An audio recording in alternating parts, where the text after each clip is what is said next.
Hold survey చేసినారు మీరు, దాని పేరు సిఈపిసి ఏదో పెట్టినారు.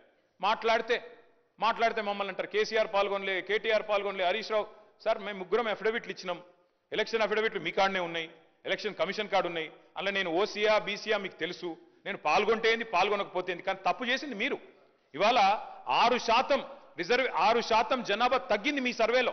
కేసీఆర్ గారు చేసినప్పుడు హౌస్ హోల్డ్ సర్వేలో కేసీఆర్ ప్రభుత్వం చేసినప్పుడు 52%గా వచ్చిన బలహీన వర్గాల సంఖ్య 6% ఎట్లా తగ్గింది అనే ఆలోచన మీరు చేసిండ్రా? ఎక్కడన్నా రివ్యూ చేసిండ్రా? ఎన్నడన్నా ఒక్కసారి ప్రయత్నం చేసిండ్రా చిత్తశుద్ధితో? అది చేయలే. ఎంతసేపు ముగ్గురు పాల్గొనకపోతే 6% తగ్గుతుంది అధ్యక్ష. ఇవాళ మీరు ఆలోచన చేయండి.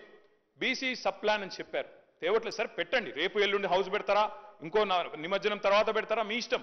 కానీ బీసీ సబ్ ప్లాన్ చట్టం తెండి.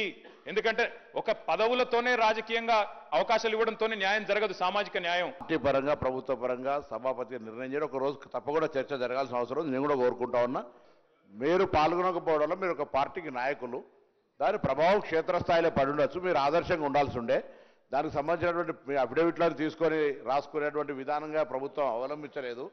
రాష్ట్ర వ్యాప్తంగా సర్వే జరిగినప్పుడు మీరు కూడా పాల్గొని ఉంటే మిమ్మల్ని అనుసరించేటోళ్ళు, మిమ్మల్ని కొంతమంది ఫాలో అయ్యేటువంటి వాళ్ళు ఉంటారు తప్పకుండా. వాళ్ళందరూ కూడా ఇందులో భాగస్వాములు అవుతుండ్రి. ఆ ఉద్దేశం కొద్దే తమని మారుమారు అడిగినాము. అందరి అనేక సందర్భాల్లో నేను కానీ ప్రభుత్వం తరఫున విజ్ఞప్తి చేసినాము. మీరు పాల్గొనేదని చెప్తారు, పాల్గొని ఉంటే బాగుండే. ఇప్పుడు దానికి సంబంధించి అయిపోయింది.